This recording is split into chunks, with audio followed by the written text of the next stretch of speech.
Hello, welcome to History 6040, Indigenous Treaties in U.S. History in the fall of 2026. I'm Dr. Kevin Mason. I'll be your instructor as we navigate this virtual learning space over the next 8 weeks. I'm really excited for this class. I've kind of spent my summer really putting this together and thoughtfully trying to craft what I hope will be a really meaningful and impactful learning experience for you. Not just as an individual, but as a learning community. So as we get started in the class, first, reach out. I am here to help put you in every position possible to be successful. I am really easy to get a hold of. My email is kevin.mason@uni.edu. And if you shoot me a message, I will try to get back to you as soon as possible. I try to stay very connected, especially when teaching online, because I realize that many of you are fitting this in around so many other important things in your life. And if you're stuck or you've got a question, I want to be there to help keep you moving forward. And so I try to take that pretty seriously. So make sure you're reaching out. We will do some Zoom office hours. We'll have opportunities for that. We'll have all sorts of different chances to get to know each other, but know that I'm here to help however I can. So be reaching out.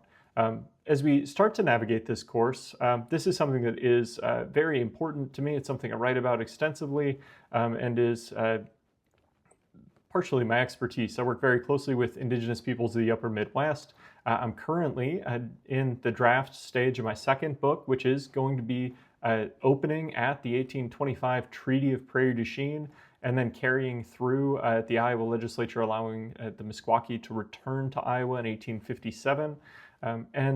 As I've navigated my early career, one of the things that is very important, not just to my research, but to me personally, is collaboration with different Indigenous communities and making sure that we're finding different ways to incorporate all sorts of different meaningful sources into our work on treaties in American history.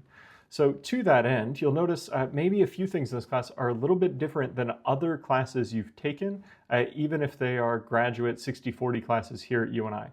So first off, and maybe you'll be very excited when you see this, we only have one required textbook. It's called Pen and Ink Witchcraft. It's by a guy named Colin G. Calloway, who's kind of a giant of writing about Indigenous North America over the last 20 or 30 years. And this book is freely available through the Rod University Library here at UNI. And you'll get into that and you'll see how that will guide kind of your week-to-week work, especially over the first 6 or so weeks of the class. So if you get in and you were to look at either the course schedule or the syllabus, you can find the information in both places. You'll see those reading assignments, and then you'll notice that next to virtually all the different reading assignments, it says student-selected resources. And this is going to tie into the assignments we're going to do week to week. So one of the reasons why I am putting together this video and sending it out to you and hoping you watch it is that I wanted to give you a little bit of a heads up and just talk to you a little bit about how our assignments are going to work. So if you were to go down to Module 1, Unit 1, and you were to open that up and start thinking about it, one of the first things you'll see is collaborative discussion, and then you'll see Unit 1 field note assignment. And despite it being listed second, I want you to open up that field note assignment and see what it looks like. It says, complete the form. Fill out the attached field note form as thoroughly as possible. And so once you open up that form, I just want you to download it and then type straight into it. So what we're going to do with this is guide both our discussions and your work on a week-to-week basis. So history is not just about reading, it's also about research. And I want you to be sharpening those skills, reading, analyzing, and then bringing that into our discussions in a meaningful way. So what you're going to have the opportunity to do is select a topic from the assigned reading. So a lot of the weeks we only have a chapter, or in the case of Unit 1, kind of the introduction of the book. You're going to find something that piques your interest, and then I want you to form a research question.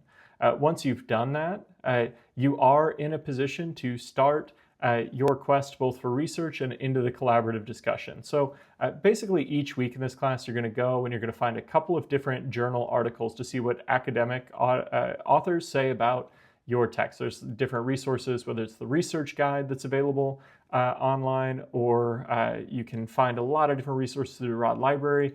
Maybe you have your own favorite academic search engine already. Cool. You're going to have to find 2 articles that relate back to your question. You're going to have to take a look at them, and then you're going to relate them to your question in about 250 words. I put 250 in there because I think that's both the number I'd like you to hit at a minimum, and I don't want you to go much beyond that because otherwise you'll be going really, really deep in the weeds in ways that are maybe not completely necessary. But you write it, I'll read it. That's a deal we can strike. So once you've done that, I also want you to find a couple of different primary sources. So this is one of the ways that we can, I think, really find some interesting information and create some really interesting research to then share and collaborate on as a group. So as you move through this, you'll see that all the parts are really clearly labeled on that form.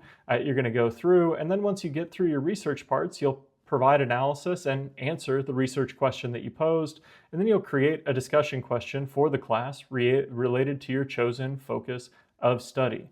So I think that's very straightforward. You're going to start working on that, and once you have your question, as early as that part, you are welcome to start participating in the collaborative discussion. So you're going to have a couple of different things you need to do on the discussion board each week. And the first is talk about your field note assignment. So once you've kind of gotten started, I want you to just kind of summarize the question you chose, why you chose it, whatever research you've put together. And I want you to do that by Wednesday of each week. So you by no means have to have that field note completely done. You don't need to have your research all the way completed. It'd be useful, the more of it you have done, to get that accomplished. But I really want you just posing that research question, talking about why you're interested in that, providing some of the basic takeaways. And there are, I think, very clear directions to that on the discussion board. So as you do it, you can feel free to update your posts as the week goes on, or respond with maybe different things you found if you're breaking up your work for the week into different days. And then I also want you to check out the other research that your classmates have uncovered as they've been working through it. One of the things that I really like about these types of assignments is they give you a lot of structure, but also a ton of autonomy. In a graduate level course like this, one of the things that I really enjoyed while working, whether it was on my master's or later on my PhD, was the freedom to conduct meaningful research. And I want to give you as much of that freedom as possible as we navigate this course. So whether that ties into locality, where you live, or different insights from the text that maybe you're really interested in the economics of treaty history, or the social aspects, or specific indigenous peoples and how justifications worked against them. I don't know what's going to pique your interest, and that's one of the things I'm most looking forward to, is reading what you have to say and maybe getting to know you a little bit better that way. So hopefully that's pretty clear. You'll work on those field note assignments. You'll use those to launch your collaborative discussions. And that should also give us great variance in those discussions, because you probably won't be forming the same questions. As you work through that, you can look through the rest of the course here early on. I'll be posting other videos like this as we kind of move through with different things I'm noticing. And then you'll notice that by the time we get down to Module 3 and our final units, or even the end of Module 2, you're going to start kind of taking the research that you've been doing and forming a final project. And that's going to look different for everyone. So as you're doing this kind of varied research week to week, you could be thinking about creating a unifying theme that you could turn into that project at the end. You can see all the guidelines for that stuff now if you want to go look at it and start to get a good overview of the course. And again, if you have questions on any of this stuff, make sure you're reaching out. I am here to help, and we'll hopefully have an incredible 8 weeks together as we work through Indigenous treaties in U.S. history. Again, my email is kevin.mason@uni.edu. If you got specific stuff, reach out. If you want to talk on Zoom, send me an email. We'll set up a time and we'll figure it out.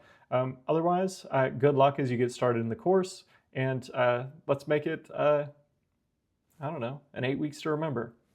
Thanks.